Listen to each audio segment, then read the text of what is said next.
on to News Wrap Up on Aspheric TV. My name is Double Gift. The headlines: Buhari hails Super Falcons' resilience and professionalism. Abia Poly loses accreditation over unpaid salaries. Senate suspends plenary over death of Edo lawmaker. INEC will deliver best ever general elections. Yakubu. FRSC joins police in enforcing spy number plate ban. We'll go on a short break. When we come back, we'll give you details of this and more. Please stay with us. It's Remigius Wong, the national leader movement of progressive youths of Nigeria. I enjoy the whole world to subscribe to Aspheric TV on YouTube, on Instagram, on Twitter and Facebook. Let us build this big vision together. Thank you. You're welcome back. Now the news. The President, Major General Muhammadu Buhari, retired on Tuesday, commended the resilience and professionalism displayed by Nigeria's Super Falcons against the Moroccan female national football team in the second semi-final of the African Women's Cup of Nations. This is according to a statement signed by the Special Advisor to the President on Media and Publicity, Femi Adesina, titled, "Thanks for the Gallant Display. President Buhari to Super Falcons." According to Adesina, President Buhari is encouraged by the doggedness, resilience and professionalism of the girls, who despite playing with 2 players down before a home crowd, showed their quality and class. Although many will be disappointed with the Moroccan victory on penalties, there are many positive outcomes for the Nigerian team to take home and prepare better for the next tournaments, the President said. He also believes that great things are expected from this team, and like all Nigerians, he will be cheering them on at future outings. The Super Falcons, who were on their way to clinching the African title for the 11th time, lost to their host Morocco in a penalty knockout that ended 5-4 goals.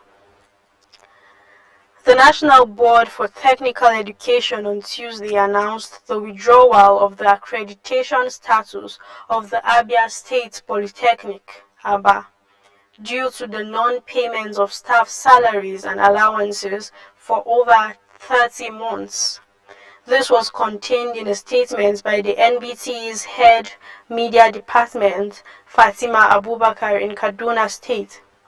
It said the board took the decision when it realized that the management of the Polytechnic was not committed to obsessing the arrears and ensuring regular payments of salaries of its workers. The board said that on several occasions it had warned the management of the institution, noting that regular payment of salary is one of the key components of the board's normative instruments for quality assurance in the polytechnics and technical and vocational education and training institutions under the purview. The board had drawn the attention of the Polytechnic to the dangers of non-payment of salaries, including the suspension of quality assurance visits. The Governing Council and management of the Polytechnic made several failed promises to settle the backlog of salary arrears and ensure regular payment of staff salaries. The board went the extra mile of writing His Excellency, the Executive Governor of Abia State, Okezie Ikpeazu, informing him of the dire situation of the Polytechnic, but all to no avail. Against the backdrop, the board said it had no option but to withdraw the accreditation status of the Polytechnic, just to safeguard the quality assurance mechanism of the board, as well as to ensure that students were not left at the mercy of demoralized staff that might resort to under-the-table practices to survive. Meanwhile, the board has warned the National Youth Service Corps that no product of the Abia State Polytechnic should be mobilized for national service until the management of the Polytechnic resolves the issue of non-payment of salary to its staffers. While the board promised to notify the NYSC once the accreditation status of the Polytechnic is restored. Besides, the board said notice of the withdrawal of the accreditation of the Polytechnic had been sent to the Tertiary Education Trust Fund and Industrial Training Fund in order to stop any official transaction with the Polytechnic by those organizations. Polytechnic proprietors across the country are advised to take regular payments of salaries of staff seriously, as failure could lead to loss of accreditation, it added. President Muhammadu Buhari has unveiled the new Nigerian National Petroleum Company Limited, NNPC Limited, affirming that the company is mandated by law to ensure that Nigeria's national energy security. The Senate on Tuesday suspended plenary over the recent death of a lawmaker representing Egor Ipoba Oka Federal Constituency in Edo, Jude Ise Idehen. Mr. Ise Idehen, until his death, was a member of the House of Representatives on the platform of the People's Democratic Party, PDP. The Senate, on resumption from its 2-week recess, adjourned plenary to July 20th to honor the deceased, who died on July 1st at the age of 52. The motion for adjournment was moved by the Deputy Leader of the Senate, Senator Ajayi Boniface, APC Ondo, and seconded by the Minority Leader, Senator Philip Aduda, PDP FCT. The Senate also observed a minute's silence to mourn the deceased before suspending plenary. The plenary was presided by the Deputy President of the Senate, Ovie Omoagege, APC Delta Central.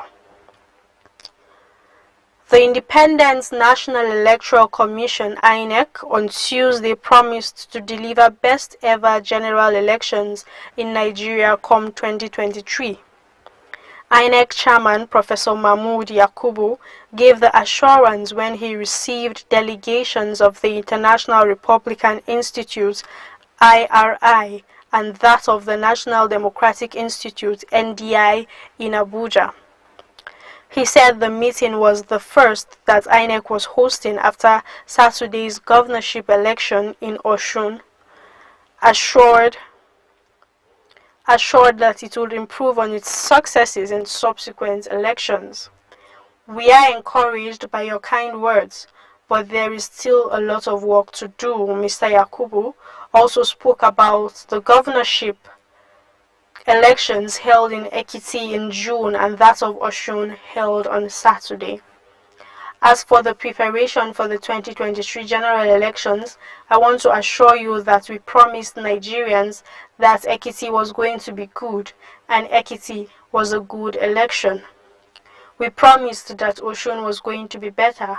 Osun was a better election. We are promising that the 2023 general elections will be our best election ever, and we are committed to delivering best election ever, he said.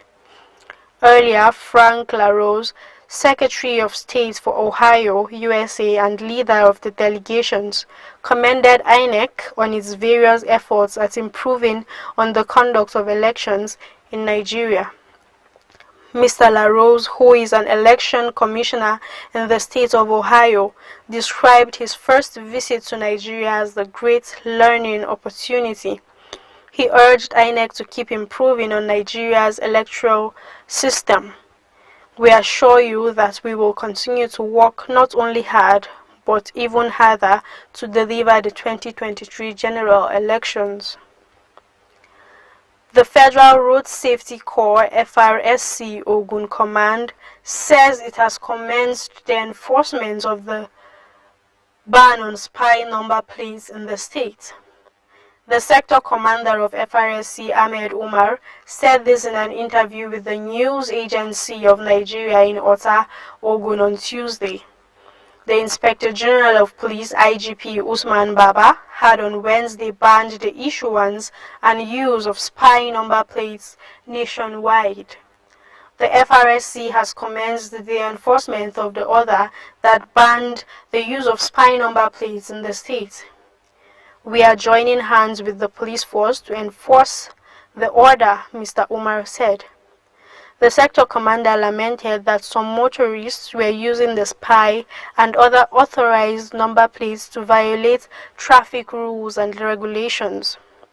Mr. Umar reiterated the commitment of the Corps to continue to synergize with the police to sustain the operation. That's the news we have for you this evening. My name is Double Gift. Please subscribe to our channel. We are Aspheric TV on YouTube. And don't forget to follow us on all of our social media platforms. Twitter and Instagram, we are Aspheric News. And on Facebook, we are Official Aspheric News. Thanks for watching. Bye.